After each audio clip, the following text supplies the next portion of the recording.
Olá, dou as boas-vindas à terceira aula do nosso curso Língua, Ação e Poder no Ensino do Português, que é o primeiro curso promovido pelo Núcleo Educativo do Museu da Língua Portuguesa nessa nova fase. Eu lembro a vocês que, por favor, deixem os microfones desligados. Nós vamos começar um esquema que eu só retomando com vocês.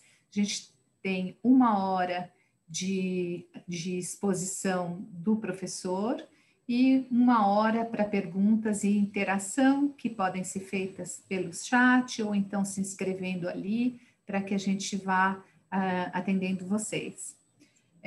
Nós temos hoje como intérpretes de Libras a Carolina Fomin e o Tiago Coimbra, a quem eu já agradeço pela participação aqui. E o nosso professor de hoje, para falar sobre preconceito linguístico, é o Eduardo Calbucci, que é formado em jornalismo pela ECA USP, com mestrado e doutorado em linguística pela FEFELESH USP. É autor de dezenas de livros por editoras como a EDUSP, a Leia, a Nanquim, a editora Anglo, Ateliê e Semente. Ele ministrou aulas na USP em 2010, como professor convidado no Departamento de Jornalismo e Editoração, na cadeira de Cultura e Literatura Brasileira. Tem também vasta experiência como professor de educação básica.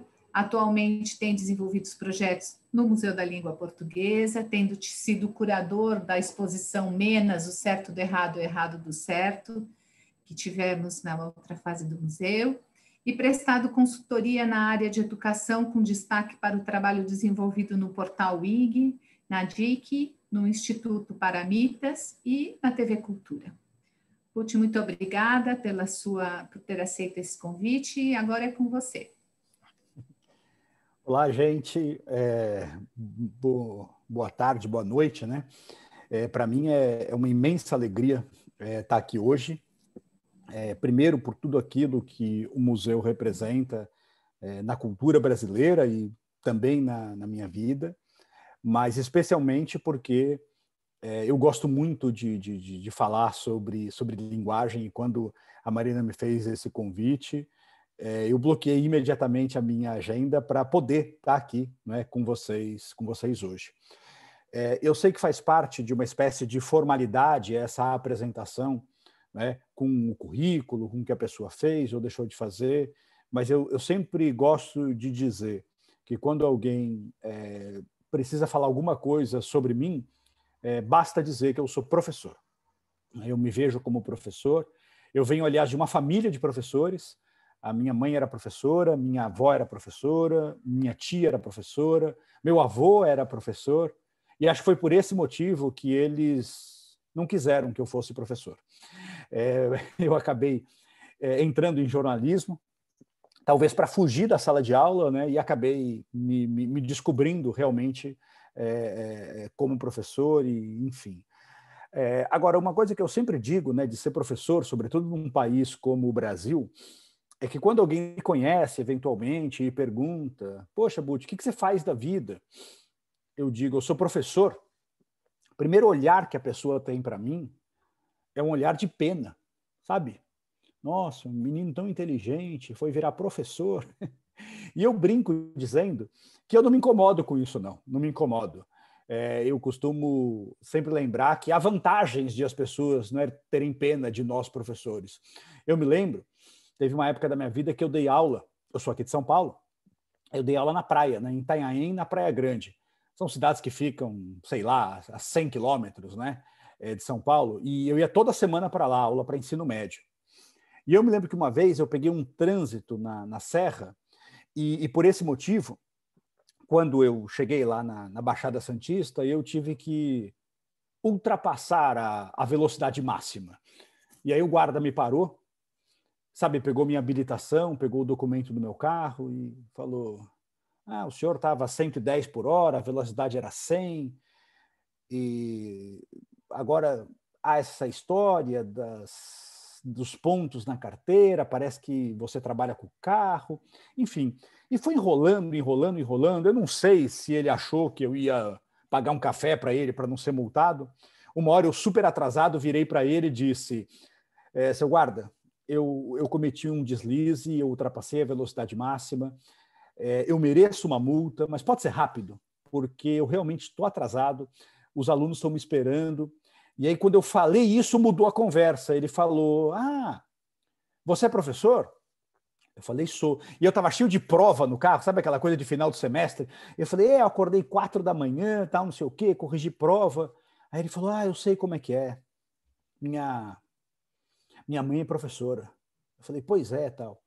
E aí, eu repito, ele estava com a minha habilitação, né, com o meu documento do carro, até que ele virou para mim, devolveu e falou, professor, pode seguir, mas vai com cuidado, que os seus alunos precisam de você. Aí eu saí e tal, e fiquei pensando comigo. Falei, diabos, o guarda não me multou. E por quê? Por pena.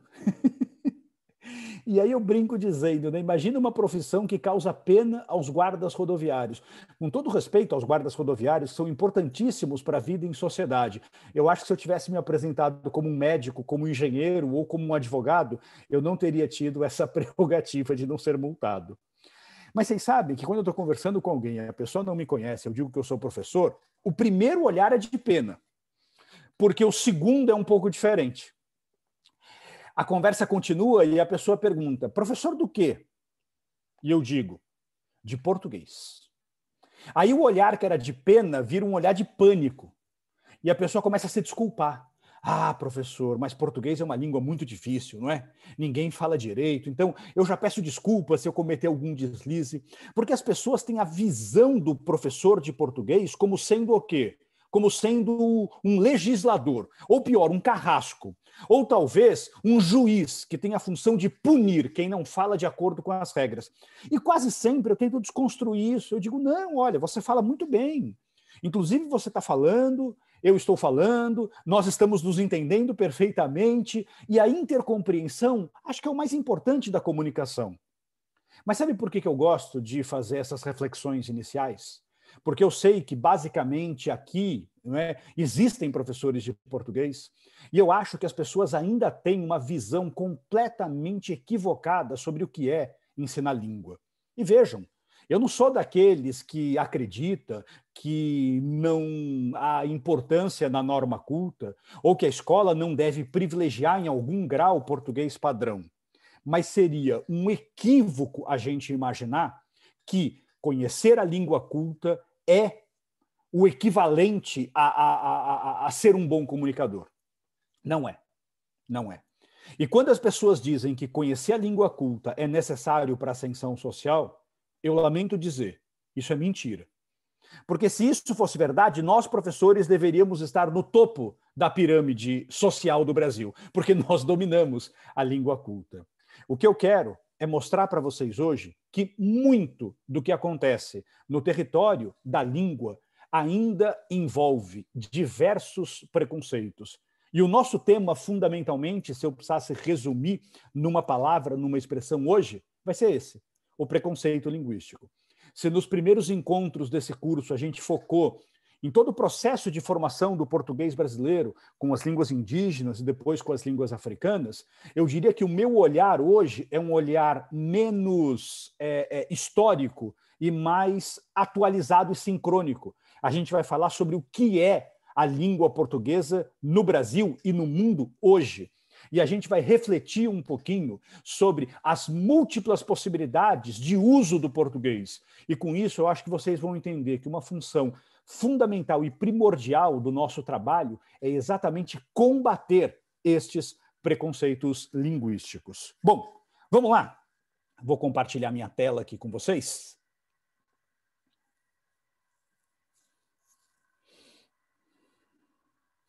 O título, na verdade, que eu acabei dando a esse nosso encontro, Preconceito Linguístico, as relações entre língua e sociedade, foi um título escolhido exatamente para mostrar para vocês que quando a gente estuda uma língua, a gente não está estudando um sistema de comunicação que existe dentro de uma redoma. Não, uma língua, ela acaba refletindo as relações que existem na sociedade. E é por esse motivo que um professor de português que ignore isso pode não estar exercendo o seu papel de educador como ele poderia ou como ele deveria. E aí, para começar, eu queria já trazer de saída aqui um argumento de autoridade, né? Eu fico muito inclinado a dizer que, na minha modesta opinião, esse livro é o melhor livro da história da poesia brasileira. Estou falando de Libertinagem, de Manuel Bandeira, publicado em 1930. Talvez seja o ponto alto daquele que se não o nosso maior poeta, um dos 3 ou 4 maiores escritores que nós temos na língua portuguesa aqui no Brasil. E nesse livro chamado Libertinagem, existe um poema que talvez vocês conheçam, chamado Poética, que é um poema em que o Bandeira vai falar muito sobre o que tá certo? A literatura modernista. E aí, fazendo uma ponte com a literatura, a gente sabe que a literatura modernista tentou pela primeira vez trazer para o texto literário registros linguísticos que não fossem os registros da língua culta. É verdade que tem gente que faz isso antes de 22? É verdade. Monteiro Lobato faz um pouco, Lima Barreto faz um pouco, mas de maneira sistematizada, isso é algo do modernismo de 22. Se a gente pensa na literatura do século XIX para trás, falar em literatura e falar em língua culta é praticamente a mesma coisa, né? Os escritores eram sinônimo do que era essa norma padrão. No século XX, isso se embanana, exatamente por causa do modernismo. E eu acho que esse texto do Manuel Bandeira é maravilhoso para essa nossa discussão sobre o que é o preconceito linguístico. Vamos lá? O poema: estou farto do lirismo contido, do lirismo bem comportado, do lirismo funcionário público com livro de ponto, expediente, protocolo e manifestações de apreço ao senhor diretor. Estou farto do lirismo que para e vai averiguar no dicionário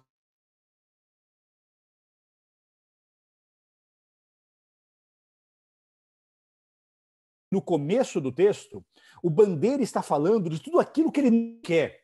Ele não quer uma poesia que seja uma poesia protocolar. Sabe esse poeta que para toda hora e vai olhar no dicionário o significado de uma palavra? Ele abomina os puristas, aqueles que acreditam que a maneira popular de falar.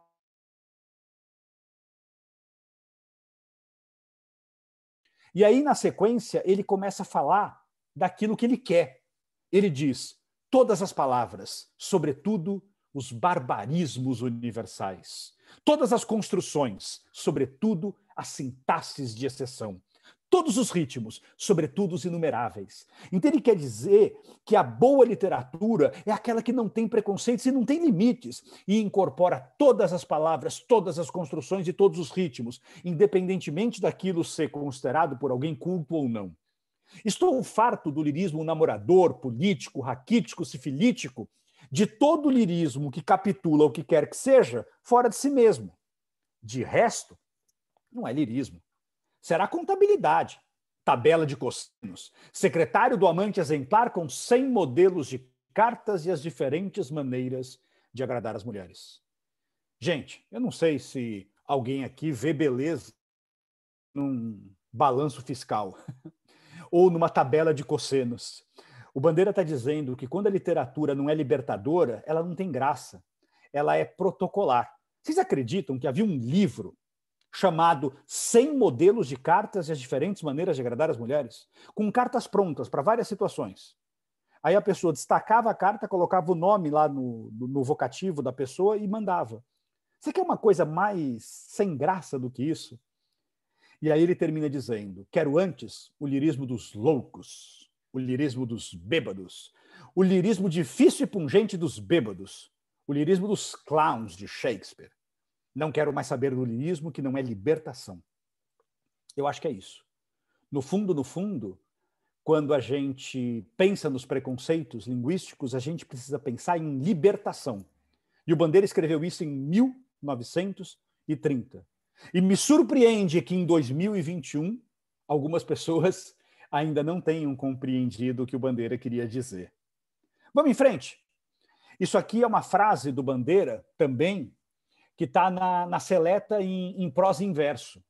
E olha o que ele diz. Ele fala assim: não há nada mais gostoso do que mim, sujeito de verbo no infinito. Para mim brincar.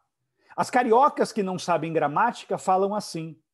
Todos os brasileiros deviam de querer falar como as cariocas que não sabem gramática. Gente, quem nunca ouviu essa história? Ah, mim não faz nada. Querendo indicar que esse pronome oblíquo não deve ser usado na função de sujeito. Agora, eu pergunto, por que tantos falantes da língua têm a tendência a dizer para mim fazer, para mim brincar, para mim aprender, para mim dormir? A explicação é muito simples. Se um erro se repete muitas vezes, é porque é uma regra para ele. E os falantes da língua estão seguindo uma regra. E sabe qual é a regra? A regra é, depois de para, a gente não emprega eu, a gente emprega mim. Ele deu um presente para eu? Não, ele deu um presente para mim. Ela deu um presente para eu? Não, ela deu um presente para mim. Então a gente guarda essa construção na cabeça e aí sai para mim brincar. O problema é que se depois vem um verbo e esse pronome é sujeito desse verbo, volta o uso do eu. Mas quando alguém diz para mim fazer, a pessoa está mostrando que ela entendeu o funcionamento da língua. E muitas vezes as pessoas justificam esse uso de maneira preconceituosa. Mim não faz nada. Mim é índio. Você quer uma coisa mais absurda do que isso? Não só condena uma variedade da língua, como acredita que é um grupo social específico que faz uso dela. A grande questão é, muitas vezes, o correto é para mim fazer e não para eu fazer. Em Asa Branca, do Luiz Gonzaga e do Humberto Teixeira, há uma passagem que diz: hoje longe muitas léguas, nessa triste solidão, espero a chuva cair de novo, para mim voltar para o meu sertão. Nesse caso, tem que ser para mim mesmo. Porque quem está falando é um sertanejo que está fugindo da seca. Essa pessoa usa a variedade popular da língua. Se ele dissesse para eu fazer, havia uma incoerência linguística. E o que o Bandeira está dizendo é que a gente deveria valorizar esse modo como as pessoas falam. E sabe por quê? Porque uma língua não é decidida por decreto. Uma língua, ela não pode ser comandada, tá certo? Por leis. As coisas não funcionam dessa maneira. Eu até trouxe essa manchete, né? Eu não sei se vocês chegaram a ler na semana passada, né? Dizendo que o governo de Santa Catarina proíbe linguagem neutra em escolas públicas e privadas. O decreto vale para documentos escolares oficiais, provas, grade curricular, material didático, comunicados e editais de concursos. Olha, a gente nem tem tempo hoje para ficar falando sobre o que é linguagem neutra. Um dia a gente pode debater esse assunto, que é muito rico. Eu só quero dizer que essa iniciativa do governo catarinense, ela é simplesmente inútil, ela é inócua. Por quê? Porque não é assim que as coisas funcionam. A língua é um organismo vivo. E quem decide o que pode e o que não pode num idioma são os falantes desse idioma. Bom, quando eu falo isso, muita gente, então, acaba interpretando como se eu estivesse sugerindo que, então, pode tudo no território da linguagem e não há diferença nenhuma entre as várias variantes do português. E não é isso que eu estou dizendo. O que eu estou dizendo é que não se decide nada por decreto e, principalmente, eu quero que você compreenda que o domínio do padrão culto da língua nunca é absoluto. E quando as pessoas colocam essa necessidade em primeiro plano, elas podem, muitas vezes, cair do cavalo. Eu trouxe um exemplo, então, que eu acho delicioso para mostrar como algumas pessoas caem do cavalo. Vamos lá? Esse aqui, gente, é um texto que foi publicado na seção de cartas da Folha de São Paulo, de um professor da tradicionalíssima Faculdade de Direito do Largo São Francisco de São Paulo, criticando uma coluna do ex-presidente, ex-senador, membro da Academia Brasileira de Letras, o escritor José Sarney, que é um purista, tudo bem? Ele está longe de ser um Manuel Bandeira da vida. E esse professor teria encontrado um deslize gramatical no texto do Sarney e escreveu uma carta para acabar com ele. Olha só o que diz a carta. Se, como diz o senador José Sarney, em artigo publicado na Folha, no dia 5 do corrente, falar errado no Maranhão desfaz casamento e abala conceito, o dele próprio, senador, ex-presidente da República e membro imortal da Academia Brasileira de Letras, deve estar agora de rastos. Não se concebe com efeito que o portador de tantos títulos houvesse terminado artigo sobre matéria tão melindrosa como esta cincada. Confesso que não conheço essa palavra, cincada. Pelo contexto, me parece ser algo ruim, um equívoco, tal. Ora, aonde no Brasil se pode misturar latim e carnaval? Aonde designa movimento. Aonde vais tu, esbelto infante? Onde significa, ao contrário, quietação. Onde canta a jandaia nas frontes da carnaúba. Vale dizer que o maranhense melhor se houvera se dissera, ora, onde no Brasil se pode misturar latim e carnaval. Otávio Bueno Magano, professor titular, tá certo? De Direito do Trabalho na Faculdade de Direito da USP. Você conhece essa diferença do onde e do aonde? Onde é um pronome relativo que a gente usa muitas vezes para indicar lugar em que nós estamos. O bairro onde moro é violento. E aonde a gente usa para indicar destino. O bairro aonde vou é violento. Quem vai, vai a algum lugar. Tá, é um purismo. E alguém como Sarney talvez devesse conhecer essa distinção? Pode ser. O que aconteceu? Na coluna seguinte, o ex-presidente José Sarney resolveu responder. E a resposta dele foi bem interessante. Olha o que ele diz.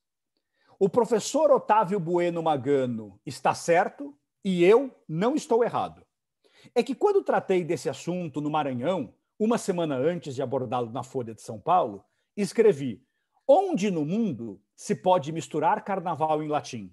Só no Maranhão, graças a Deus. Na Folha de São Paulo me apareceu um aonde que não quero debitar a minha secretária, uma vez que essa discussão sobre onde e aonde já tem mais de um século.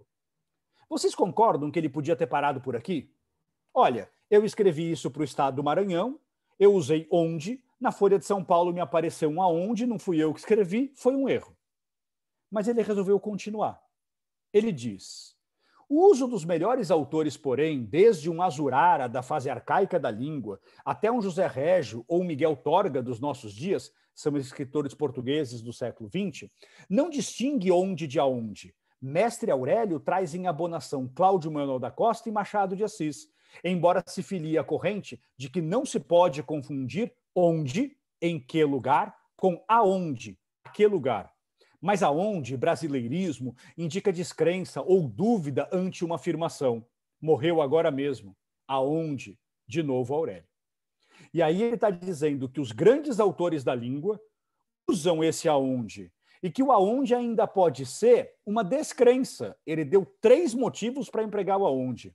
No meu caso, este aonde seria de todos os modos defensáveis, pelo emprego dos clássicos e pelo brasileirismo. É a dúvida. Ora, aonde no Brasil se pode misturar latim e carnaval? Sempre, nessas questões, e o professor Otávio estamos certos e bem acompanhados. No mais, debito a datilógrafa ter o professor Otávio falado em minha cincada, com S. Se cometi cincada, com C, tinha o precedente de Machado, Torga, Cláudio Manuel da Costa, José Régio e a linguagem brasileira. Vocês entenderam o que aconteceu? O professor Otávio Bueno Magano cometeu um deslize ortográfico. Cincada não se escreve com S, se escreve com C. Vem de 5. Eu fui pesquisar o significado dessa palavra, né? É o nome que a gente dá para a perda de 5 pontos em determinados jogos de cartas. Então, cometi uma cincada, caí numa cincada e ter tido um prejuízo. Como que alguém que resolve condenar o modo de falar de uma pessoa comete um deslize como esse? Você entendeu onde eu quero chegar? Eu quero mostrar para vocês que adotar essa postura prescritiva, exageradamente normativa, tornar-se uma espécie de carrasco da língua, em que a gente fica supostamente corrigindo os erros das outras pessoas, é colocar a todos num território muito perigoso. Por quê? Porque ninguém vai ter o domínio pleno da língua culta. E quando alguém faz isso, a pessoa perde completamente a credibilidade, porque ela adota uma postura preconceituosa e acaba se prejudicando exatamente por essa posição preconceituosa que ela adotou. O que é interessante, quando esses textos circulam na grande imprensa, é como a gente vê que essas questões, infelizmente, ainda não são debatidas como elas deveriam nos meios de comunicação. Eu acho que, infelizmente, os especialistas eles não são tão ouvidos quanto a gente gostaria. E é por esse motivo que eu queria mostrar para vocês uma polêmica que eu chamei de uma polêmica sem sentido. Uma reportagem que saiu no Jornal Nacional há uns 10 anos atrás. E eu queria também mostrar para vocês o desdobramento dessa reportagem, tá? Que saiu no dia seguinte, no Bom Dia Brasil. Por que eu acho que isso é interessante? Para a gente ver como o debate na grande imprensa trata essas questões que são questões linguísticas. Então, vamos lá, ó. Eu vou interromper o meu compartilhamento da apresentação e vou compartilhar. Está aqui.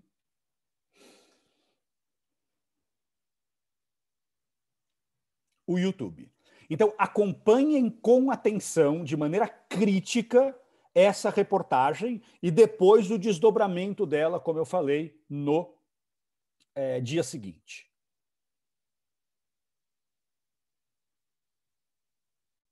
Distribuído pelo Ministério da Educação para quase meio...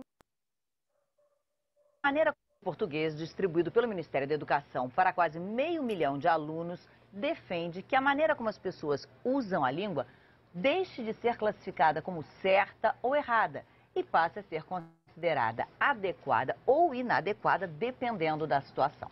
Uma semana em que o Jornal Nacional tem discutido os maiores problemas do Brasil na educação, os argumentos da autora do livro e as reações que esses argumentos provocaram.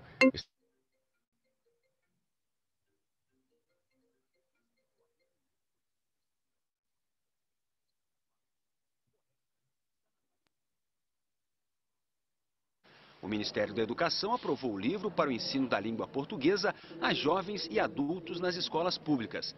Ele apresenta a frase: os livros ilustrados mais interessantes estão emprestados, com a explicação: na variedade popular, basta que a palavra os esteja no plural.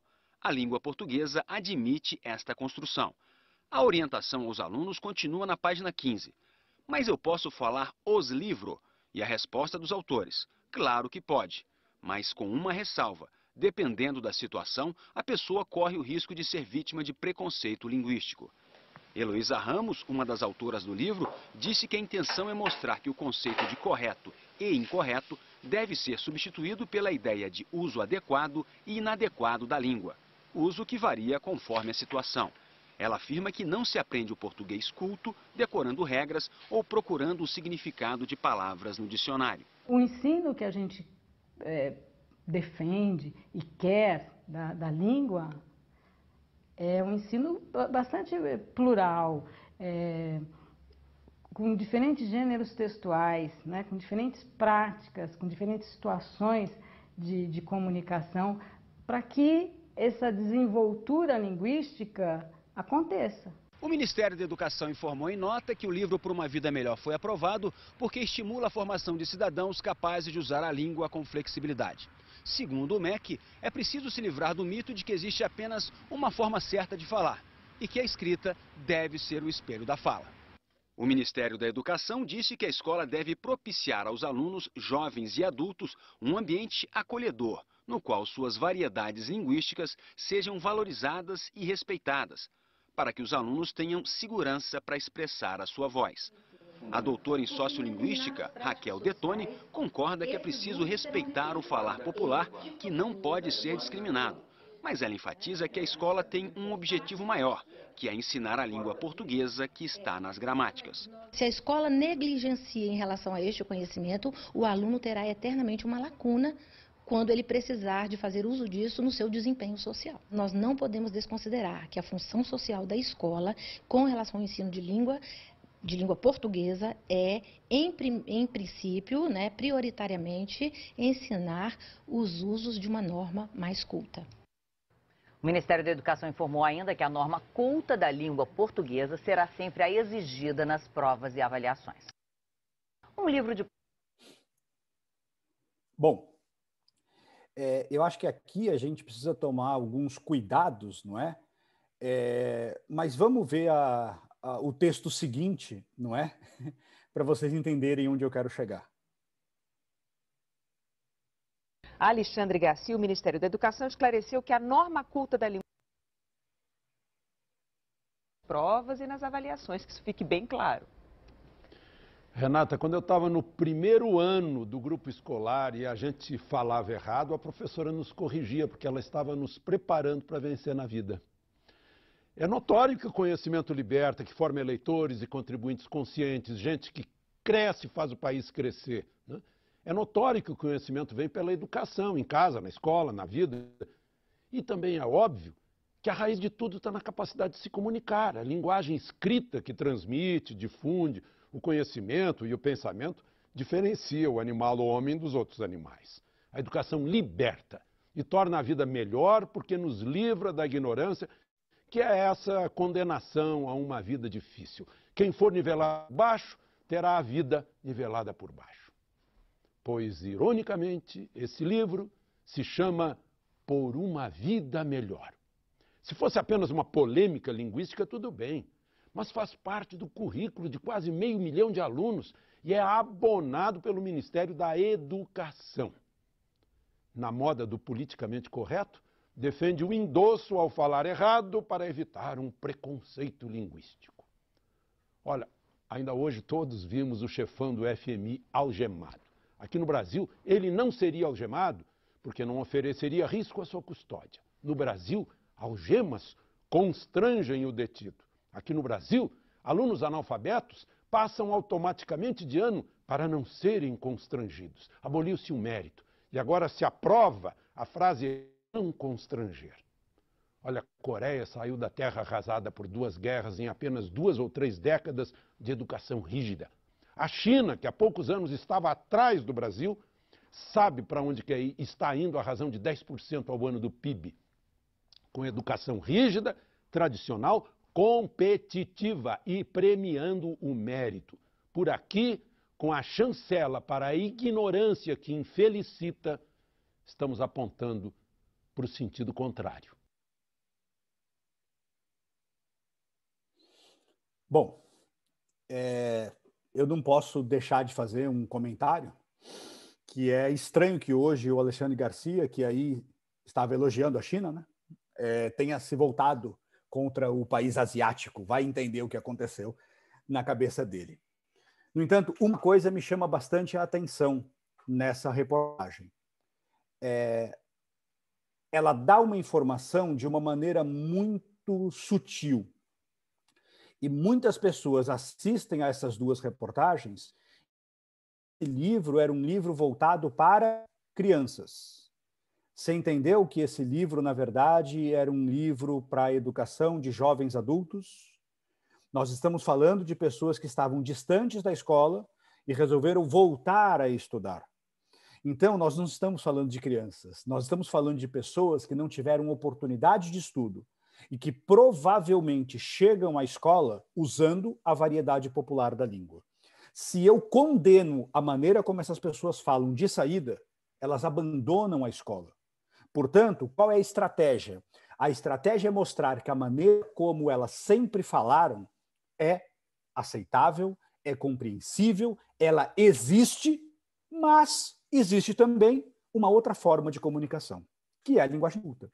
O que me surpreende é a reportagem dizer que esse livro traz alguma novidade. Eu diria que esses conceitos estão nos livros de português há 40, 50 anos. Os estudos de sociolinguística no mundo começaram na década de 60. Isso não tem nenhuma novidade. E o que me surpreende é que nós, de alguma forma, como professores, não conseguimos comunicar isso bem para a sociedade. Agora, veja que perigo que é a gente concluir qual é o objetivo de um livro a partir de frases soltas. Vamos lá. Aqui para a minha apresentação. Eu tive o cuidado, não é, como professor, de ir atrás desse livro Por uma Vida Melhor. E dá uma olhada aqui, eu sei que não dá para ler muito bem, mas dá uma olhada no raciocínio completo. Alguns insetos provocam doenças, às vezes fatais, à população ribeirinha. Ó, alguns, no masculino plural, concordando com insetos, no masculino plural. Fatais, no feminino plural, né? Concordando com doenças. Ribeirinha, concordando com população. Então, o texto começa apresentando a concordância na norma culta, para depois dizer, olha, embora haja essa construção na norma culta, na norma popular, muitas vezes, essa concordância não ocorre dessa forma. E aí vem o trecho, tá certo? Os livros ilustrados, tal. Mas logo depois vem como ela ficaria na norma culta. E, gente, sabe qual era o exercício final desse capítulo? Pegar frases na variedade popular e trazer para a norma culta. Ou seja, é mostrar para o falante que ele deve escolher a variedade de acordo com a situação de comunicação. Eu pergunto para vocês, você conversa do mesmo jeito com seus amigos na mesa de um bar, quando a gente podia ir para a mesa de um bar pré-pandemia, do que você, por exemplo, da linguagem que você usa quando você dá uma palestra na universidade? É claro que não. Então imagine, eu estou jogando futebol, e aí eu estou sozinho na defesa, e os meus adversários se aproximam do gol. O que eu digo? Nossos adversários se aproximam perigosamente do gol, eu preciso de ajuda. Não. Eu digo, marca os cara. Marca os cara. Todo mundo entende quando eu digo os, que já é plural. Eu não preciso repetir a marca de plural no substantivo. E quando eu digo não preciso, eu estou dizendo o seguinte, eu não preciso para que a pessoa entenda o que eu estou falando. Isso não significa que a frase marca os cara é adequada a toda a situação de comunicação. E aquela doutora em sociolinguística que usou a estranha expressão precisar de quê, numa afetação linguística descabida, ela me surpreendeu muito, porque eu nunca conheci uma pessoa que estudou sociolinguística e era tão careta. E careta por quê? Porque em nenhum momento a escola não está ensinando o padrão culto da língua. A escola só está dizendo, como disse o Manuel Bandeira há 90 anos, tá certo? Que a gente precisa estudar todas as palavras, sobretudo os barbarismos universais. A gente precisa estudar todos os ritmos, sobretudo os inumeráveis. A gente precisa estudar todas as construções, sobretudo as sintaxes de exceção. De alguma forma, o que eu quero, então, é mostrar para você que a gente tem que abrir os nossos horizontes linguísticos. E aí, vamos um pouquinho em frente, e eu acho que depois de tudo isso, a gente pode começar a teorizar um pouquinho mais. Existem duas posturas diferentes quando a gente pensa em ensino de língua. Uma postura é a postura descritiva e outra coisa é a postura prescritiva. Tudo bem? Quando eu descrevo, eu simplesmente digo aquilo que ocorre. Quando eu prescrevo, eu normativizo, eu digo, isso deve ser feito dessa forma. Então, quando eu falo os livros ilustrados, eu não estou dizendo que aquilo tem que ser usado em qualquer situação. Eu estou dizendo essa construção existe na língua portuguesa. E existe porque as pessoas usam. A construção, para mim fazer, ela existe na língua portuguesa, porque as pessoas usam. Às vezes, em aula, um aluno me pergunta assim, ô Buti, existe a palavra tal? Sabe qual é a minha resposta? Sempre. Se você falou, ela existe. Se ela não disse isso, você não falaria. Talvez o que você esteja me perguntando é uma outra coisa. Essa palavra está dicionarizada? Essa palavra pode ser usada numa redação? Essa palavra é considerada culta? São duas coisas completamente diferentes. Uma coisa é eu descrever as construções que existem na língua. E outra coisa é estabelecer uma hierarquia entre elas. O que a gente diz é que a noção de certo e errado ela é ultrapassada porque ela está incorreta. Porque o certo não é absoluto.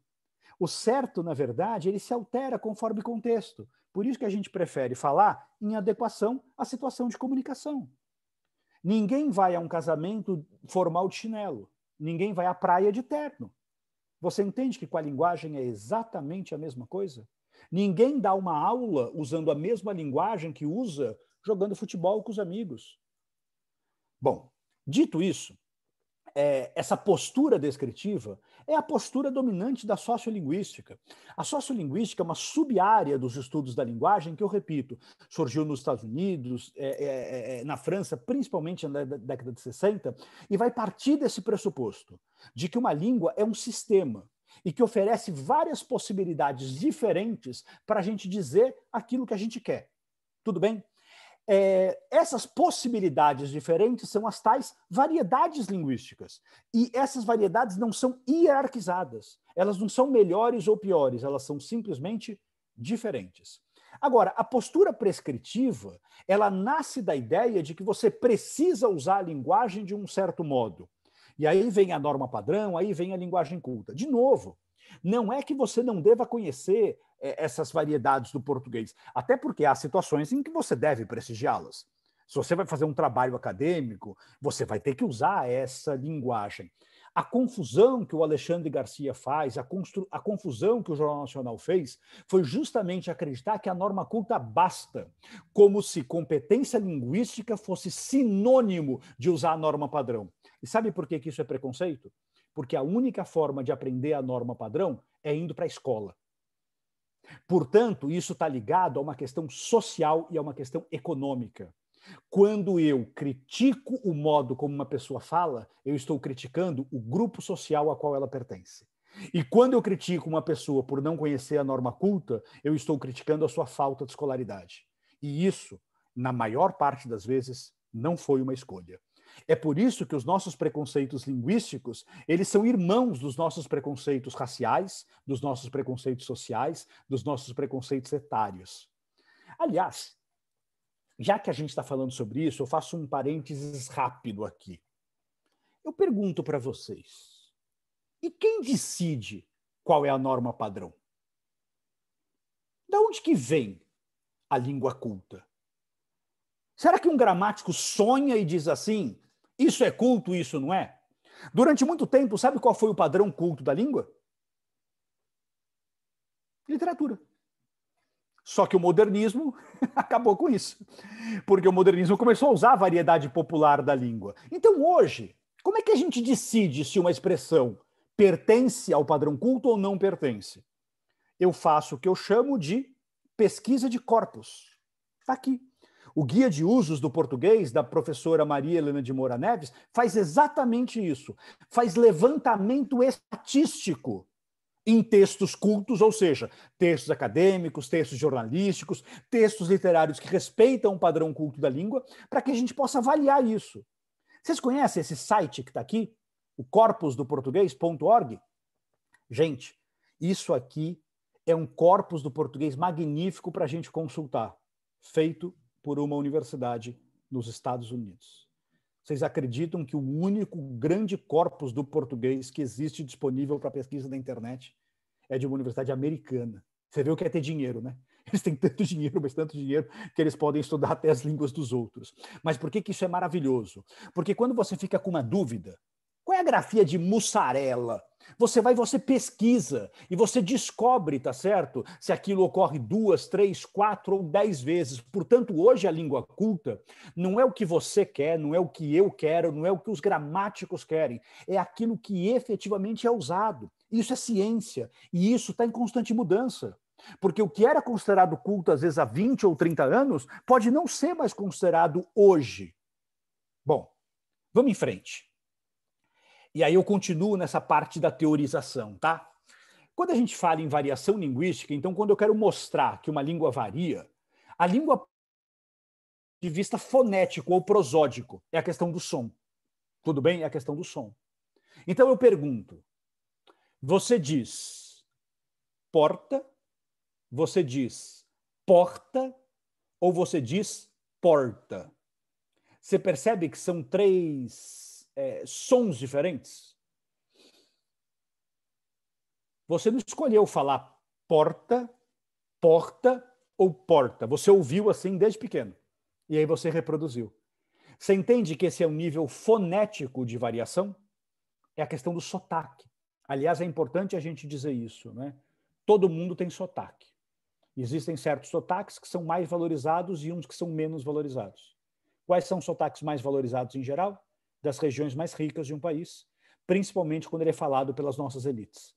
Você percebe de novo a relação entre língua e sociedade? Quer dizer, os sotaques usados por pessoas das regiões mais pobres do país costuma ser desvalorizado. Então, esse é um nível de variação linguística, talvez, que a gente perceba, às vezes, com mais facilidade. A pessoa começa a dizer, no caso do Brasil, e eu já sei se essa pessoa mora mais para o litoral, mora mais para o interior, se essa pessoa está mais ligada ao sul do Brasil, ou ao norte, ou ao nordeste, exatamente pela maneira como ela pronuncia determinadas palavras. Então, há regiões do Brasil em que a gente fecha a vogal, eu digo coração. Há regiões do Brasil em que eu abro a vogal, eu digo coração. Há regiões em que a gente usa o T, por exemplo, o T, dental, T, leite. Né? E há regiões em que a língua encosta um pouquinho no céu da boca na hora de falar, sai leite, leite, leite. Então, da maneira como uma pessoa fala, eu sei muitas vezes de onde ela é. Mas a variação ela também pode se dar num nível morfológico ou lexical, no nível da palavra. Então, o que eu chamo de mandioca, tá certo, aqui em São Paulo, em muitas regiões do Brasil, no Nordeste, né, a gente chama de macaxeira. Talvez esse seja o nível mais interessante, né, da gente compreender quando a gente fala nas variedades do português brasileiro, né? Quantas vezes a gente não chama as mesmas coisas de nomes diferentes? E eu tenho um nível sintático, né? Por exemplo, no português brasileiro, a gente usa muito o gerúndio. Eu estou cantando. Em Portugal, a gente tem o hábito de usar o infinitivo precedido da preposição a. Eu estou a cantar. Então, quando alguém dizendo, né, eu estou a cantar, já é uma construção muito mais típica, enfim, de um português do que estou cantando. Mas o que eu acho mais legal para a gente tocar na questão do preconceito linguístico são os critérios de variação linguística. Tudo bem? Existe um tipo de critério de variação que a gente chama de critério histórico ou etário. O nome técnico para isso é variação diacrônica da língua. Lembre-se de que cronos, em grego, é tempo. Daí eu tenho uma palavra como cronômetro, tá certo? Daí eu tenho uma palavra como cronograma. Então, variação diacrônica é variação no tempo. Então, quando a gente pega o exemplo de você, é um caso de variação diacrônica. Eu tenho vossa mercê, que virou vossa mecê, que virou vós mecê, que virou você, e que hoje, no português falado, virou C. Essa é a verdade, né? Quando a gente está falando, a gente fala, cê tá bem? Né? Variação diacrônica. Às vezes, são palavras que caem em desuso. Se eu tivesse me apresentado aqui como lente de português, você acharia estranho? Provavelmente sim. Você sabe que lente pode ser sinônimo de professor? Agora, há quanto tempo a gente não usa essa construção? Talvez, se você conversar um dia com a sua avó, com a sua bisavó, ela se lembre desse uso. Né? Desapareceu. Então, a gente vai dizer que uma forma de preconceito linguístico é a gente condenar alguém pela linguagem que ela fala, em virtude da idade. A questão das gírias está muito ligado a isso, né? Todas as gírias têm o seu momento. São gírias que duram, sei lá, não é, 10 anos, 15 anos e não mais do que isso. Então, quando uma pessoa usa uma gíria, ela já revela a idade dela. E você percebe que, nesse caso, não dá para a gente falar de certo e errado, a gente pode falar simplesmente em diferenças. São diferenças, tá certo? O critério de variação é o critério que a gente chama de geográfico ou regional. Essa variação é chamada de variação diatópica da língua. Topos, topoi, em grego, é lugar. Tudo bem? Então, variação diatópica é uma variação de lugar. Um país como o Brasil vive isso o tempo inteiro, não é? Você sabe, quando eu penso em variação diatópica da língua, eu me lembro de um caso, Marina, eu nem sei se eu contei para vocês, para você, quando a gente estava falando antes de começar, né, da lusofonia. Sabe que a primeira vez que eu fui a Portugal, eu estava no hotel, estava não sei o quê, com um amigo, né? A gente estudante de jornalismo ainda. Aliás, posso contar um outro dia para vocês. A gente foi para entrevistar o José Saramago, né, para Portugal, e entrevistamos, né, antes do Nobel de Literatura, uma coisa que marcou a minha vida, né, ter podido conversar com o Saramago. E aí a gente chegou a Lisboa e o gerente do hotel ligou para a gente, né, e falou assim: olha, nós tivemos um problema aqui no hotel, e a gente queria estar ligando para todos os quartos para saber se o autoclisma está funcionando. A gente falou: o autoclisma? A gente vai ver. Em vez de perguntar o que era, a gente ficou tentando deduzir o que era. A gente achou que era alguma coisa da calefação, sabe? Aí a gente ligou, o quarto estava quente. Não, está funcionando, obrigado, beleza. Saímos, não sei o quê. Comecei em Lisboa, comemos um bacalhau. Voltamos para o hotel, né? O sistema digestório foi funcionando e esse amigo meu, né, foi ao banheiro. Aí ele foi ao banheiro, terminou de fazer o que ele tinha para fazer, foi puxar a descarga e não funcionava. E ele gritou para mim, ele falou: eu acho que eu descobri o que era autoclisma e não está funcionando. Aí eu liguei na recepção do hotel e falei: a gente está com um problema aqui no quarto, porque o autoclisma não está funcionando. Aí ele falou: mas eu perguntei para vocês se estava funcionando ou não. Eu falei: mas a gente não sabia o que era autoclisma. Mas eu falei, era o da retrete. Eu falei: eu sei lá o que é retrete, né? E aí a gente aprendeu, né, que autoclisma era descarga e que retrete era privada, era vaso sanitário. E nesse caso foi engraçado, porque impediu a comunicação, porque há um problema de variação regional da língua, né? Tanto que é muito comum quando uma pessoa se muda de país, né, e vai morar num país de língua portuguesa, que ela tem uma lista de palavras que acabam mudando o significado. Agora, o que eu quero que vocês entendam, isso não impede a comunicação, embora possa causar algumas dificuldades como a que eu tive. E por que não impedem? Porque a língua continua sendo a mesma. Isso ocorre, às vezes, dentro de um país. E dentro de um país como o Brasil, a gente nota isso, né? Um gaúcho de Passo Fundo não fala do mesmo jeito que um cearense de Quixeramobim. E isso é importante, porque isso é a riqueza da língua. Mas talvez o critério de variação mais importante que a gente tem para compreender é o critério que a gente chama de situacional, que é a questão da variação diafásica da língua. Então, veja, nós escolhemos a linguagem que nós vamos utilizar com base na situação em que nós estamos. Então, se eu tenho, por exemplo, uma situação de maior formalidade, eu uso uma linguagem um pouco mais formal. E o mais maluco é que uma criança de 5 anos sabe isso. Ela não conversa com o amiguinho dela do mesmo jeito que ela conversa com a professora. E está tudo bem. Então, eu gosto muito da frase do professor Evanildo Bechara, de que o bom falante da língua é aquele que sabe ser um poliglota dentro do próprio idioma. E que, portanto, sabe escolher a variedade de acordo com a situação de comunicação. E a função da escola é sim ensinar o padrão culto da língua, mas não é criar pessoas preconceituosas que julgam que apenas o padrão culto da língua é válido. Por quê? Porque há muitas situações em que o padrão culto da língua é inadequado. Muitas vezes o padrão culto da língua pode afastar você do seu interlocutor. autoritária. E, de novo, o modo como uma pessoa fala e se comunica é muito importante.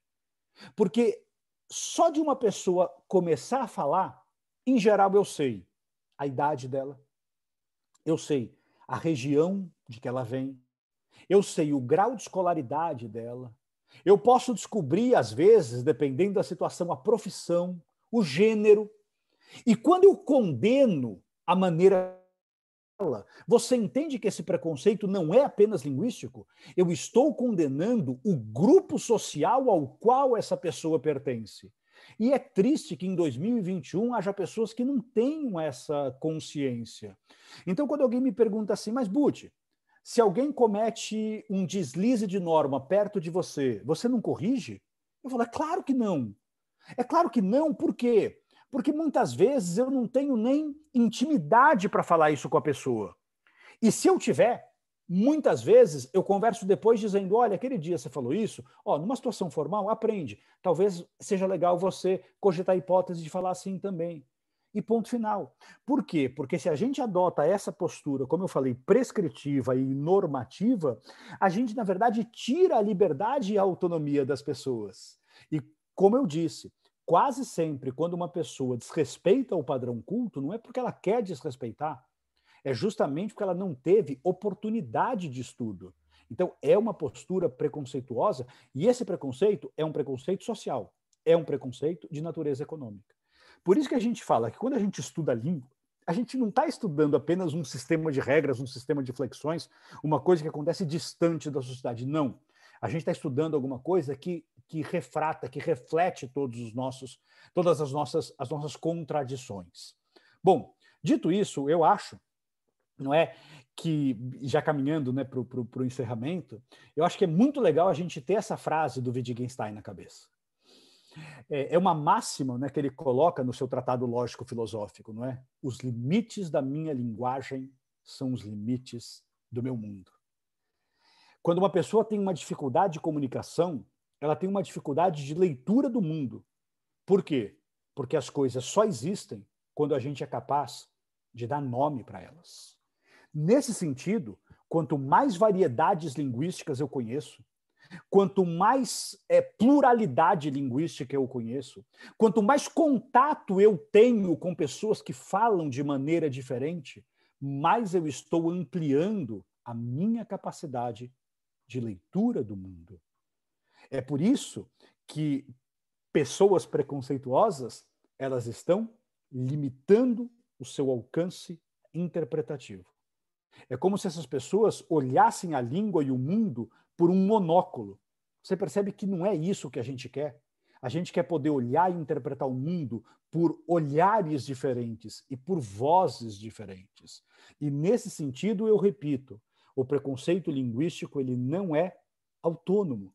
O preconceito linguístico, na verdade, é um preconceito que acaba, de alguma forma, como eu falei, revelando outros preconceitos que existem na sociedade. Bom, acho que muitos de vocês aqui ouviram falar nesse livrinho do professor Marcos Banho, né, o preconceito linguístico, o que é, como se faz. Do lado esquerdo tem a primeira versão, do lado direito tem a segunda versão, hoje mais atualizada, e acho que é um livro muito didático para quem eventualmente não tivesse ainda muita familiaridade com essas noções da sociolinguística. E, por fim, a Marina falou um pouquinho, né, na minha apresentação sobre o meu currículo. Eu já tive, né, algumas experiências no Museu da Língua Portuguesa e há mais de 10 anos eu tive a felicidade de ser curador de uma exposição chamada Menas, não é? Que tinha esse título provocativo mesmo.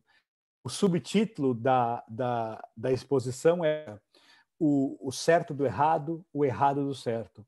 E foi uma exposição essencialmente sobre a variedade linguística do português brasileiro.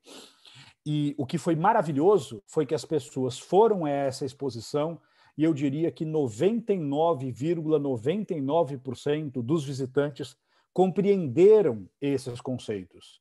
Em nenhum momento da exposição a gente dizia cada um fala como quer em qualquer situação. A gente só tentava valorizar essa riqueza do português brasileiro. E por quê? Porque quando a gente condena essa riqueza, a gente provavelmente está dando força a esses preconceitos. Se a gente quer uma sociedade mais livre, se a gente quer uma sociedade mais justa, se a gente quer uma sociedade mais diversa e se a gente quer uma sociedade mais plural, a gente tem que combater todos os preconceitos. E é claro, eu acho que cada um tem que escolher as suas lutas ao longo da vida e eu procuro dar apoio na minha vida a todas as lutas que eu julgo que são justas. Mas a minha briga, a minha luta como linguista é exatamente tentar combater todos esses preconceitos. Ok? 8 horas em ponto, Marina. Olha só que eu estou ficando bom nesse negócio de respeitar horário, né? A gente tinha falado em 1 hora, né, de apresentação inicial e, né, um tempo para a gente debater, para a gente ouvir. Podemos começar a nossa segunda parte, então, do encontro. Super obrigada, Butch, é isso mesmo. E uma coisa que você já falou de um exemplo, mas eu lembro também do professor Ataliba dizendo que Menas é quem realmente entende o português, porque ele sabe que você tem que combinar gênero e grau, né? Então, o gênero aí não é o caso, né? Mas assim, então muitos gênero e grau, é isso mesmo, né? Muitas, Menas é só uma exceção, ele não sabia que da exceção, né? Da regra, mas que a regra ele entendeu, né? Porque quando a gente faz, porque a gente fala, né, Marina, por analogia, né? Então, se a gente parar para pensar, eu comprei muitas maçãs, não é? Eu comprei, sei lá, algumas maçãs, né? Eu comprei estas maçãs. A tendência é que ocorra a flexão. Eu comprei menos maçãs. Essa é a lógica. O problema é que essa porcaria desse menos é uma palavra invariável. Então, mesmo em função adjetiva, ela se mantém invariável. Então, na verdade, quando um falante diz menos, ele compreendeu uma regra, ele tem que se aplaudir. Exatamente. Sabe que eu brinco, Marina, quando criança pequena se confunde com conjugação verbal. É uma delícia, né? Então, a criança vira e fala assim, eu não fazia nada. Eu não fazia nada. Quando uma criança fala eu não fazia nada, ela entendeu uma regra. Correr, corri. Varrer, varri. Morrer, morri. Fazer, fazia. Se uma criança falar assim para mim, o que eu digo? Parabéns. Você já sabe conjugar verbo. Agora, esse fazer aí é um pouco estranho. Se acostuma com uma outra forma de dizer eu fiz. Uma hora ele incorpora. Agora, quando uma criança fala isso, o que ela está mostrando para a gente? Que ela compreendeu um mecanismo de funcionamento da língua. E aí vem a postura descritiva. Então, o Ataliba, como um linguista, ele descreve o que acontece. Infelizmente, pessoas que não são da área é que gostam de adotar essa postura que a gente chama de prescritiva. E aí, pessoal, perguntas, colocações, divergências? Fiquem à vontade. Precisa do primeiro para ter a coragem. O primeiro precisa ter iniciativa social, depois é mais tranquilo. Senão a gente fica batendo papo aqui também. Obrigado aí pelos elogios. Mas vamos lá, gente. Eu não posso ter sido tão claro assim a ponto de ninguém ficar com nenhuma dúvida. Ou também de trazer como é que se cada um trabalha isso na sala de aula, né? Vocês trabalham isso na sala de aula? Como é que vocês trabalham?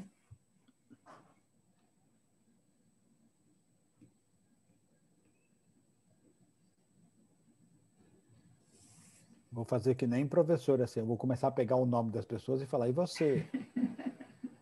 Mas até como aquecimento disso, você sabe, Marina, que eu me lembro de uma entrevista do Ataliba, que ele falou uma coisa que eu não tinha na cabeça, né?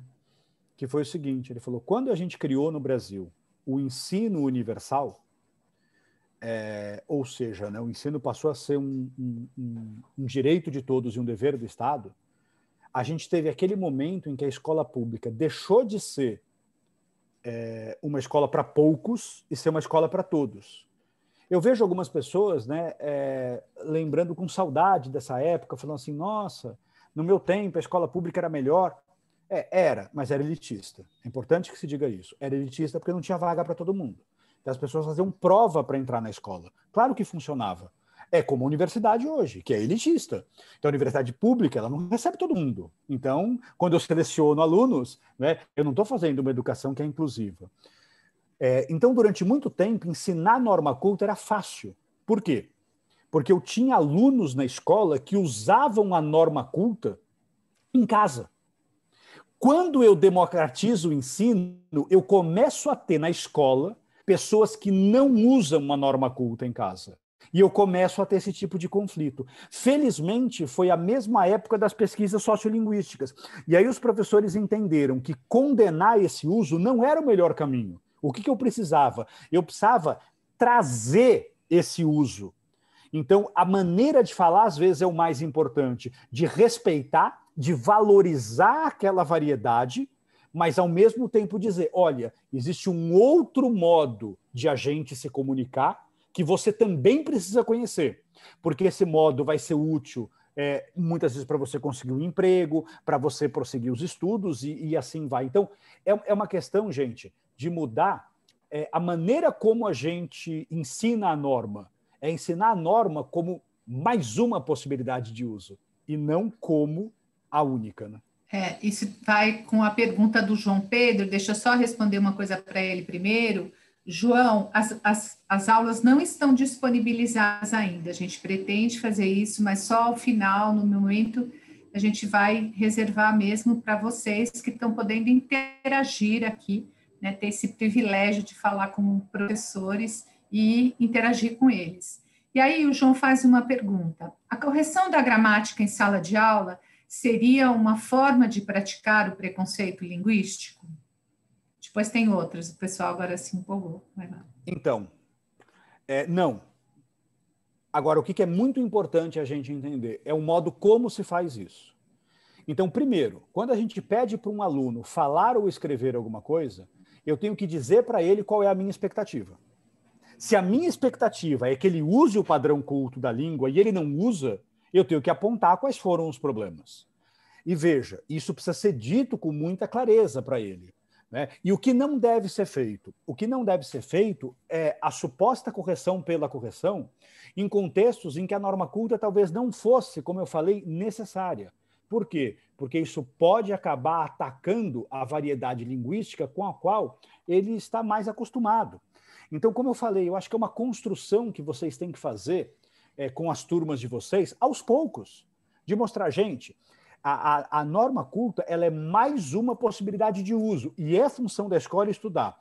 Isso não significa que a gente não vai só estudar que a gente vai estudar apenas esses textos. Não. Então, se você pensar hoje que o vestibular da Unicamp cobra um disco dos racionais, quer dizer, é uma maneira de valorizar essa linguagem popular e dizer que, inclusive, ela pode receber um tratamento literário. O estranho seria se um rap dos racionais fosse escrito na norma culta da língua. Então, é essa discussão que, na verdade, tem que ser feita e com muito cuidado. E aí eu acho que depende muito do público-alvo de vocês. Se vocês estiverem lidando com um público que, como eu falei, não fala norma culta em casa, quer dizer, que faz parte de uma população mais vulnerável, que pode abandonar a escola, você entende que esse cuidado tem que ser muito maior para trazer esse aluno, como eu falei, para reconhecer e valorizar a variedade que ele traz de casa e dar a norma culta como uma possibilidade, e não como uma regra absoluta. Butch, tem gente pedindo, você consegue disponibilizar a apresentação? Claro, claro. Será que dá para colocar aqui no chat? Eles mesmos descarregam depois? Vamos ver se eu consigo colocar no chat. Se não, depois a gente disponibiliza de alguma forma. Depois a gente tem o e-mail de vocês, gente, pelo Simples. A gente pode colocar. Eu acho que é mais fácil. Eu mando no e-mail de vocês. Eu vou até tentar colocar aqui. O meu medo é que talvez ele seja pesada demais. Pode ser. Porque como tem algumas imagens, tá, mas eu vou tentando aqui, mas podemos seguir. E eu vou colocando aqui das perguntas e das colocações. O Pedro Henrique Pereira, ele diz, professor, algumas vezes é bem interessante também trazer outras línguas para fazer uma comparação. A concordância nominal em inglês, por exemplo, não prevê que todas as palavras estejam no plural, mesmo na norma culta, né? E a Daniela Paula que isso é interessante. Diga, pode comentar esse, depois eu faço. De falar isso. Veja que a própria noção do que é culto vai variar de língua para língua, porque as línguas têm o quê? Tem sistemas que são diferentes. Você falou no caso do inglês, da concordância. Olha, se você parar para pensar, a maior parte das palavras do inglês não tem marca de gênero. Não existe masculino e feminino. Eu não tenho artigo masculino e feminino no inglês. Eu não tenho uma dúvida se eu digo, sabe, o sofá ou a sofá, porque o artigo é um só. Então, é um sistema completamente diferente. Veja, por exemplo, a conjugação verbal. Em inglês, como é que é a conjugação verbal? Eu só altero a terceira pessoa, né? Em português, todas as pessoas são diferentes. Eu canto, tu cantas, ele canta, nós cantamos, nós cantais, eles cantam. Por isso que na linguagem popular a gente tem uma tendência de simplificar. Eu canto, você canta, ele canta, a gente canta, vocês cantam e eles cantam. Então, o que a gente vai sempre mostrar é que os sistemas linguísticos são diferentes. Então, línguas latinas têm normalmente um sistema de flexão verbal e nominal que é mais complexo do que, por exemplo, o inglês. E aí é legal de mostrar que essas coisas, então, não são absolutas, né? Porque se fossem coisas também absolutas que fossem necessárias para a comunicação, todas as línguas deveriam se comportar exatamente do mesmo modo. De novo, tem a ver com a forma de pensar, né? Que é a cultura também, né? Então, a filosofia até, né? De cada povo, né? O professor Vilmar estava mostrando uma língua indígena em que eles aglutinam numa mesma palavra quase que a frase. Eu falei, isso o alemão faz também, né? Ele tem aquelas palavras imensas porque é quase que uma frase, né? Toda aglutinada, tem a ver com a forma, né, de pensar, de ver o mundo também, né? A Daniela Paula de Lima Nunes Malta, ela diz assim, como a escola pode respeitar as variações linguísticas das falas dos alunos ao mesmo tempo em que colabora para a apropriação da linguagem formal? Como ajudar a combater o preconceito linguístico? De que maneira podemos trazer a questão, a diversidade linguística para além do aspecto regional, sobretudo no ensino médio? Quais referências poderíamos levar para as turmas de ensino médio para promover a reflexão entre língua e sociedade? Gente, aproveitando aqui, vou fazer uma... Desculpa, Buti. Imagina. Daniela e todos os outros, o Educativo do Museu da Língua Portuguesa está com um encontro online que chama Hoje o Nosso Papo é Sobre, e a gente tem 2 assuntos agora, língua e fato social e língua e comunicação, que a gente discute exatamente isso. Então, é só procurar a gente no agendamento, eu vou pôr aqui. E aí a gente pode entrar e bater um papo de 45 minutos com os seus alunos, com memes e tudo mais. Vai lá. Eu consegui, gente, acho que colocar, né, a apresentação aqui, podem usar à vontade, não precisa dar crédito, não, eu acho que conhecimento é para ser compartilhado. E achei muito boa essa pergunta e eu sempre digo o seguinte, a primeira coisa, como eu falei, é evitar a postura prescritiva. É colocar na cabeça do aluno que a norma culta é mais uma possibilidade de uso. É uma questão de aumentar o alcance dele, né? O domínio dele sobre variantes linguísticas. Então, essa é a primeira coisa. E por que é importante conhecer a norma culta? Porque é na norma culta que são produzidos textos que vão ser relevantes na vida dele. É na norma culta que é produzido, por exemplo, um contrato de aluguel, um contrato de trabalho, tá certo? E ele vai ter que ler esses textos ao longo da vida. Então, dominar essa variante é fundamental, tá certo? Para ele poder participar ativamente da vida cidadã. No entanto, as coisas não param por aí. E, normalmente, o que mais traz impactos positivos no combate ao preconceito linguístico é a gente se apoderar, tá certo? Como a Marina já sugeriu. Pode ser um meme, pode ser uma canção, pode ser um trecho, sabe, de um vídeo de um youtuber de que eles gostam, tal, que use uma linguagem não padrão. Exatamente para a gente mostrar a eficiência dessa linguagem nessas situações. E exercícios de transcrição, sabe? De pegar textos não padrão e passar para o padrão, pegar textos da norma padrão e passar para a linguagem com que eles estão mais acostumados. E no caso deles, eu acho que a variedade mais importante é a variedade diafásica, é a variedade situacional. É eles entenderem que, de alguma forma, eles precisam conseguir se comunicar, não é? Em múltiplas variedades, dependendo da situação. Então, a história de ser o poliglota dentro da própria língua. E aí eu falei, perguntem para os alunos, o que vocês têm ouvido? O que vocês gostam de ouvir? O que toca no celular de vocês? Que vídeo que vocês assistem no YouTube? Porque quando a gente pergunta isso, a gente parte do universo de referência deles. E quando a gente faz isso, a gente demonstra respeito por esse universo. E aí a gente mostra quais são os usos, quais são as construções. Essa história das gírias eu acho que é muito legal também, né? Aí já entra num critério mais etário, né? Para falar quais são as gírias que você usa. Quer saber as gírias que eu usava quando eu tinha a idade de vocês? Olha como por meio de uma gíria eu mostro que eu faço parte de um grupo. Então, muitas vezes a linguagem que a gente usa é uma linguagem que mostra a nossa identidade social. Então, eu acho que principalmente no ensino médio, estamos falando de alunos já um pouco mais velhos, tal, eu acho que essa conversa tem que ser uma conversa, como eu falei, muito franca. E a gente tem que dizer, olha, língua culta você tem que aprender agora. Porque mesmo que você vá para a universidade, a não ser que você vá para um curso de letras, você não vai mais estudar. Então, a gente leva de língua culta para a vida, quando nós não somos especialistas, é o que a gente aprendeu no ensino médio. E aí é mostrar para ele que esse contato pode abrir portas, sim, para ele. Agora, ele não é garantia de nada. E ele pode continuar ouvindo a música dele, respeitando o youtuber de que ele gosta e que usa uma variedade não padrão, e que são textos absolutamente adequados a cada um desses contextos. E mostrar a ligação dos preconceitos linguísticos com os demais preconceitos, eu acho que é muito importante, porque hoje as pessoas são muito atentas em relação a preconceito social, a preconceito de gênero, preconceito em relação à orientação sexual, preconceito religioso, e se esquecem do preconceito linguístico, né? Que normalmente é um preconceito que pode englobar todos esses outros, né?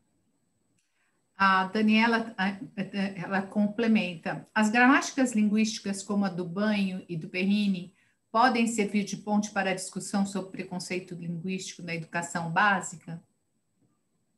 Olha, mais ou menos, tá? E por que eu digo mais ou menos?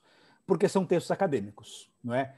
Então, eles precisam de uma mediação aí, que eu acho que é muito importante, né? Eu gosto muito do trabalho dos dois, assim como a gramática do professor Ataliba, assim como os trabalhos da professora Marília de Moura Neves, mas eu devo reconhecer que são trabalhos feitos por pessoas que estão na academia e que estão municiando principalmente nós, professores especialistas, dessas informações. Então, é necessário que haja, como eu falei, essa mediação para a gente poder levar essa discussão para a sala de aula. Agora, há muito do que está lá, que, como eu falei, com algum grau de adaptação, a gente pode discutir, né? E outras coisas, né? Você pensar nesse projeto da gramática do português falado no Brasil, porque também é isso, né?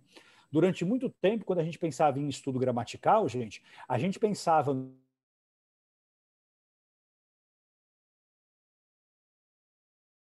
Então, olha só o exemplo. Como é comum na linguagem falada, mesmo em contextos cultos, a omissão do R do infinitivo. Então eu digo, olha, vocês precisam prestar muita atenção nessa discussão. E vocês não acham nenhuma estranheza nisso. Vocês precisam...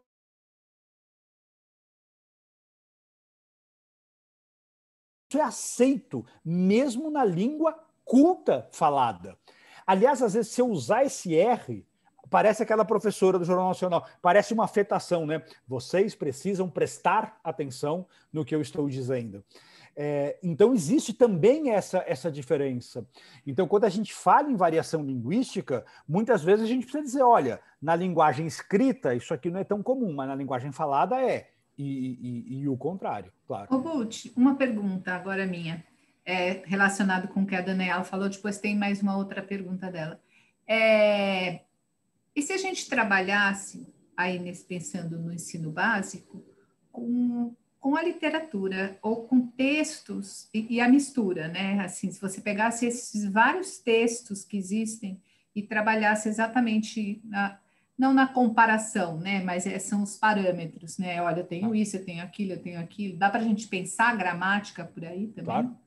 E dá por um motivo, né? Eu acho que principalmente a literatura pós-modernismo de 22, ela incorporou todos esses usos que a gente considera esses usos não padronizados da língua. Então, hoje a gente tem isso. A gente continua tendo textos que respeitam o padrão culto da língua. E a gente continua tendo textos que valorizam uma variedade regional, que valorizam uma variedade popular. Por que que isso é legal? Porque a literatura passou a ser o território da diversidade. E quando a gente mostra isso para o aluno, a gente está falando, tá vendo? Por isso que é legal vocês terem na cabeça essa importância da variedade linguística, porque todas elas podem originar, tá certo? Todas elas podem ser usadas em textos literários. Então, ajuda até a desfazer o preconceito linguístico de acreditar que o texto literário é sempre aquele que respeita a norma culta. Não é. Né? Se a gente pensar em grandes escritores brasileiros do século XX, é o Bandeira, é o Mário de Andrade, é o Guimarães Rosa, que não faziam esse uso canônico da língua. Então, é o Wittgenstein. Os limites da minha linguagem são os limites do meu mundo. Quanto mais variedades linguísticas eu mostro para o meu aluno, né, mais eu estou aumentando a compreensão dele da realidade.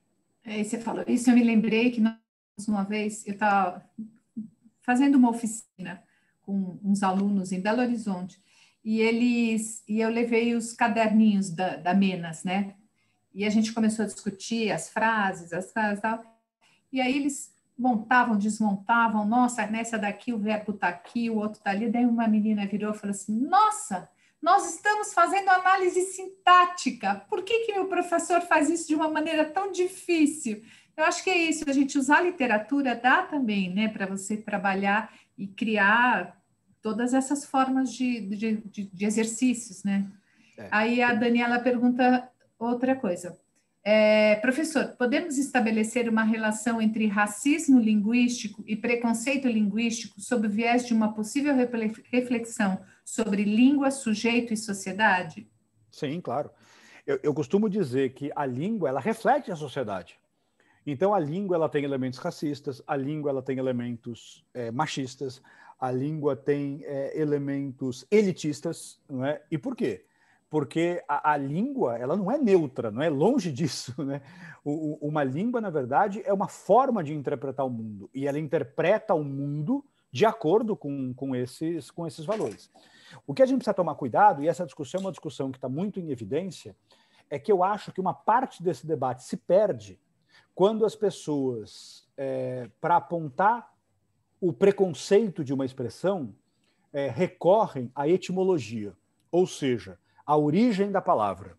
Então, essa palavra não pode ser usada porque ela significa isso na sua origem. Por que eu digo que isso é perigoso? Isso é perigoso, primeiro, porque nem sempre a gente conhece bem a origem da palavra. Esse trabalho de etimologia é um trabalho muito ingrato, porque há palavras que a gente não sabe exatamente de onde vieram, são hipóteses de trabalho. Segundo, se fosse verdade que uma palavra é preconceituosa porque a origem dela é preconceituosa, eu precisaria conhecer a origem de todas as palavras para usar. E ninguém conhece a origem de todas as palavras. Então, muitas vezes, pode ter acontecido de uma palavra nascer de um preconceito. Tá? Mas esses traços podem ter se perdido ao longo do tempo. E o falante que usa essa palavra hoje não tem essa noção. Onde eu quero chegar com isso? Eu quero chegar à ideia de que o preconceito, não é racial, por exemplo, ele não se manifesta na escolha de uma palavra. Ele se manifesta na maneira como uma palavra é usada. Ou seja, é contextual. A mesma expressão que num contexto é carinhosa, num outro contexto pode ser agressiva. E acho que todo mundo concorda com isso, né? Então, vamos pensar nos palavrões. Muita gente fala assim, palavrão é xingamento. Nem sempre. Palavrão pode ser carinhoso, dependendo da situação. Então, imagine só que você não vê um amigo há muito tempo, quer dizer, vamos imaginar um mundo sem pandemia, né? aí você não vê um amigo há muito tempo, tal, não sei o quê, você encontra e fala, caramba, seu desgraçado, nunca mais suma desse jeito. Existe alguma ofensa nessa expressão? Nenhuma. Então a gente precisa tomar cuidado também para isso. Sabe por quê? Porque eu tenho um pouco de medo da gente achar que os preconceitos estão nas palavras. Porque se isso fosse verdade, era só cortar essas palavras que os preconceitos desapareceriam. E não é assim que as coisas funcionam. Os preconceitos vão continuar a existir, mesmo que aquelas palavras não sejam mais usadas. Então, quando a gente aborda essas questões, a gente tem que ser um pouco mais cuidadoso. E eu acho que a gente tem que ir para um território que é o território que eu chamo da semântica, que é o território do significado. É a gente entender que a mesma palavra, em dois contextos diferentes, tem significados diferentes. E a mesma expressão que na boca de uma pessoa é carinhosa, na boca de uma outra pessoa pode ser ofensiva. Muito bem. Tem mais coisa? Mais alguma coisa, gente? Não, aqui no chat não. E aí, gente? Vamos lá. Obrigado aí pelos elogios. Foi muito legal. Você sabe que eu consegui entrevistar o Saramago numa época pré-Nobel, então não havia tantos jornalistas assim querendo falar com ele. E aí, já que você perguntou, a gente tem tempo, demora 5 minutos a história. É muito legal de vocês conhecerem. Imagine só que eu tinha lá, sei lá, 20, 21 anos de idade, e eu estava pensando já no meu trabalho de conclusão de curso na faculdade de jornalismo. E eu não gostava de jornalismo, então eu queria puxar para a literatura. E aí eu pensei, vou escolher literatura contemporânea, porque aí eu faço uma leitura da obra de alguém com as opiniões do próprio sujeito, sabe aquela coisa? Só dá para fazer isso com um autor vivo, né? Evidentemente. Eu já gostava do Saramago, tal, não sei o quê. Então, me mandamos, fomos eu, esse meu amigo, para Lisboa, e a gente tinha um telefone de uma pessoa que tinha trabalhado com ele no Diário de Notícias, que é o grande jornal de Portugal, e a gente ia ligar para ele e falar, somos estudantes de jornalismo da USP, a gente quer aí fazer uma entrevista com o Saramago. Mas como é que foi? A gente sabia que ele não morava em Lisboa, né? Ele morava, né, nas Ilhas Canárias, né, em uma ilha chamada Lanzarote, e ele e nem tem voo de Portugal para lá, tinha que ser da Espanha, né? Mas a gente já tinha pesquisado tudo, sabe? Estava tudo mais ou menos engatilhado. Aí a gente chegou lá e eu pensei assim, bom, antes de ligar para esse rapaz aqui, esse jornalista, eu vou ligar para a editora dele, que é a Editorial Caminho, né? E aí procuramos o telefone na lista telefônica, era uma segunda-feira de manhã, liguei, falei, olha, meu nome é Eduardo Calbucci, eu sou aluno de jornalismo na USP, em São Paulo, no Brasil, estou aqui em Lisboa e queria fazer uma entrevista com o autor da casa, que é o José Saramago. Como que eu faço? Aí a telefonista me disse, sem nenhum problema, eu lhe dou o telefone da casa dele. Falei, tá bom. Anotei o telefone, será que é trote, será que é pegadinha? Aí eu ligo, ninguém atende e atende a secretária eletrônica, com ele falando, aqui é a casa do José Saramago, tá, deixa um recado. Aí eu achei deselegante deixar um recado, na época tinha a opção de mandar um fax. Eu tinha um papel timbrado da USP e tal, não sei o quê, então mandei o fax pedindo uma entrevista. Mandei o fax e saí para conhecer Lisboa. Quando eu volto no final da tarde, o rapaz do hotel diz, olha, tem um recado aqui para o senhor, né? Um tal de José entrou em contato. Falei, José? Aí fui ver o papel, José Saramago, tá, não sei o quê, me ligue às 19 horas. Aí eu liguei e ele falou, eu falei, olha, eu estou disposto a ir para Lanzarote, tá? Ele falou, não venha para cá, isso aqui é uma ilha vulcânica, não tem o que fazer aqui. Eu falei, não, mas nós vamos para Madrid, a gente pega o avião sem problema nenhum. Ele falou, não, nem pensar. Ele falou, quanto tempo vocês vão ficar na Europa? Eu falei, sei lá, uns 30 dias, né? Ele falou, então, daqui a 15 dias eu vou estar em Paris para lançar o ensaio sobre a cegueira, em francês. A gente pode conversar lá, que tal? Vocês não querem participar do lançamento do ensaio sobre a cegueira? Aí eu falei, em Paris? Acho que dá, né? Aí fizemos as contas, tal, não sei o quê, como é que chega, quantos trens a gente precisa pegar, tal, não sei o quê, e fomos para lá. E quando a gente foi para lá, foi muito legal, porque ele falou, procura o meu agente, fulano de tal, e eu comecei a entrevista falando para ele, eu falei assim, olha, eu li tudo o que foi entrevista que eu encontrei, e eu juro que eu só vou perguntar aquilo que realmente eu não sei. E aí ele falou, ótimo, tal, não sei o quê, né? E aí ele pediu para ver as perguntas, né? Eu entreguei as perguntas para ele e ele falou, caramba, não é? nunca me fizeram perguntas desse tipo. E terminou me elogiando dizendo, né, é uma pena que as pessoas, para entrevistar escritores, falem tão pouco de literatura. Aí eu entrevistei, enfim, fiz um trabalho de conclusão de curso sobre o Saramago e lancei um livrinho, agora está esgotado já, chamado Saramago, um roteiro para os romances, justamente para que as pessoas tivessem o hábito de começar a ler o Saramago. E tem um filme, que eu não sei se vocês viram, chamado José e Pilar, falando sobre os últimos anos da vida do Saramago, muito bonito o filme, e a gente vê como ele ficou azedo com o jornalista, né? E ele ficou azedo exatamente por isso, né? Porque as pessoas começavam a perguntar, não é? Sei lá, o que ele tomou no café da manhã, né? E não o significado dos livros dele. Então, Érida, olha, se eu encontrar ainda a entrevista, eu até... Não é? Mas na estante virtual você encontra esse livrinho que eu escrevi, está esgotado, e aí não tem a entrevista inteira no livro, mas eu pego várias das coisas que ele disse sobre a própria obra e analiso literariamente, né?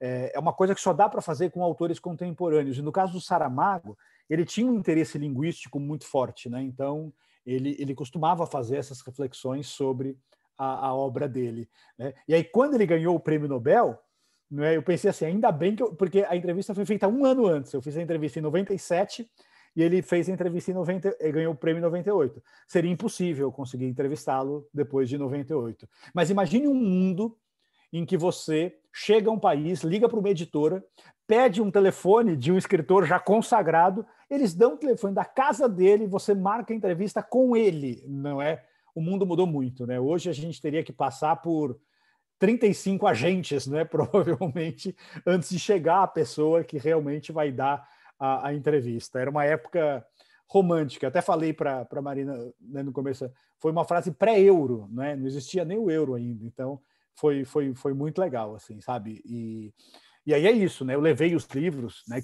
alguns livros que eu tinha para ele autografar, tal. Então eu brinco dizendo que meus filhos um dia vai demorar para esses livros valerem dinheiro, né? Mas acho que meus filhos vão ganhar um dinheiro se quiserem vender um dia. Imagina um Evangelho segundo Jesus Cristo autografado, né, por Saramago em Paris em 1997, né? Muito legal. Tanto que no filme José e Pilar, você vê que ele não dá mais, né, quando ele autografava os livros, ele só escrevia o nome dele, né? Só assinava. Era autógrafo mesmo, assim, sabe? E por quê? Porque não dava tempo, porque qualquer lugar que ele ia eram 5.000 pessoas na fila. Eu já tinha conversado com o Saramago uma vez, imagine só, em 96, quando ele veio dar uma palestra no MASP. Ele deu uma palestra falando sobre, inclusive, a União Europeia e tal. Eu levei o Memorial do Convento para ele autografar, e no final, sabe, ficaram umas 10 pessoas para conversar com ele. Você vê como o Nobel também faz a pessoa mudar de patamar, né? Ele não se tornou um escritor melhor depois do Nobel. Aliás, pelo contrário, não é? Acho que quando a gente pensa na obra do Saramago, a meu ver, assim, a última grande obra dele é o Ensaio sobre a Cegueira, que é de 95, né? Então, depois de 98, escreveu bons livros, mas não tão bons quanto ele tinha escrito. E aí você vê como muda de patamar, né? Aí vira uma relação completamente diferente. Então, eu tive essa felicidade de conversar com o Prêmio Nobel de Literatura. Vai entrar no meu currículo, vai entrar na minha biografia. Muito bom, muito bom. Então é bom ter histórias, né? Isso é uma delícia. E aí, pessoal? Mais alguma coisa?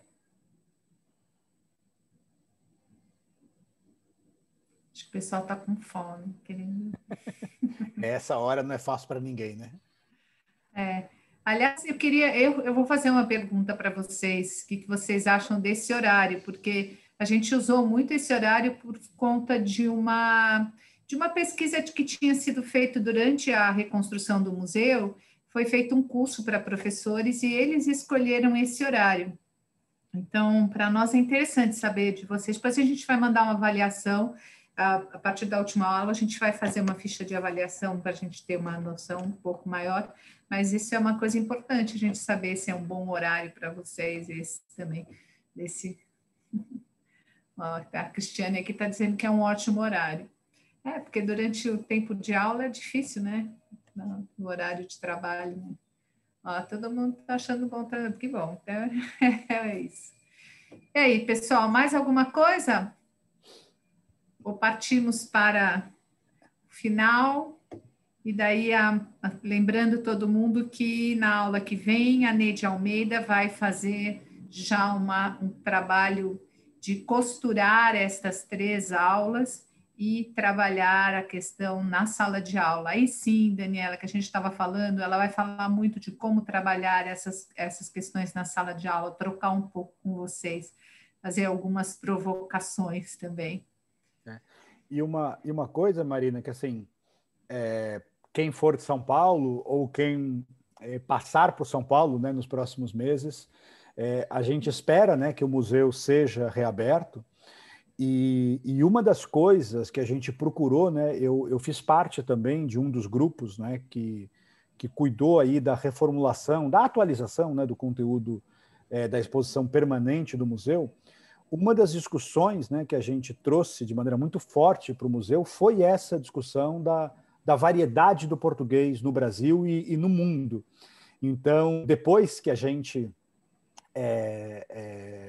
reabriu o museu, acho que seria muito legal, né, quando quem for de São Paulo fica mais fácil, mas quando vocês passarem por aqui, vocês visitarem o museu e tentarem perceber essas conexões, não é, do que todos nós estamos falando com aquilo que vai ser a exposição permanente do museu. Acho que de alguma forma, né, Marina, é como se a gente estivesse fazendo aqui um grande resumo, né, das grandes áreas que a gente acaba contemplando no museu. Sim. Bom, acho que até agosto, desculpem, até agosto ele deve estar abrindo. As pandemias segura a gente não sabe. Cristiane, não, a ideia desses encontros com os alunos não é para visitar o museu nesse momento, é realmente um online. Nós marcamos uma agenda com o professor no horário de aula seu e, na verdade, a gente tem 2 horários, 10 da manhã, que a gente agenda com vocês, a gente manda um link como esse, só que a gente faz com o Google Meet, e você passa para os alunos, ou também tem professores que estão já misturados com um tanto de gente na sala de aula e alguns alunos remotos, todo mundo entra no mesmo link e é um bate-papo como esse que a gente está tendo aqui. Só que são 45 minutos e como a gente trabalha de uma forma muito lúdica, o nosso educador, ele vai fazendo provocações e conversando com os alunos e trazendo algumas referências para discutir esses temas, a partir do dia a dia deles mesmo, bem, por isso que eu falei do meme. A gente usa meme, usa as expressões que estão aí, usa às vezes também uma notícia de jornal, enfim, tem de tudo. É isso. Pronto, gente? Acabamos por aqui? Puth, eu te agradeço demais, foi um grande prazer, eu não sei para os alunos, mas para mim foi um grande prazer ter você novamente, estamos próximos da reabertura, muito bom a parceria de novo com você. Obrigada. Imagina. Obrigada também para a Carolina, para o Thiago. Diga, desculpa. Não, para mim foi um prazer também, né, agradecer o pessoal que fez a tradução para Libras e espero que essas palestras possam circular cada vez mais, que vocês possam compartilhar esse conhecimento. Acho que o nosso grande objetivo é isso, a gente quer disseminar, né, esse conhecimento. É para isso que existe o museu, é para isso que existe esse tipo de encontro. Nós vamos, até repetindo de novo, que foi pergunta aqui do Pedro e do João Pedro, que nós vamos terminar o curso, né? Fizemos ele fechado para que realmente as pessoas pudessem ter essa interação e depois, mais para frente, a gente vai editar e colocar no YouTube. Aí sim, vai ficar realmente para divulgar bastante para todo mundo, né? O conteúdo da aula em si. Tá bom? Perfeito. Muito obrigada, gente. Então, tchau, gente. Tchau, tchau.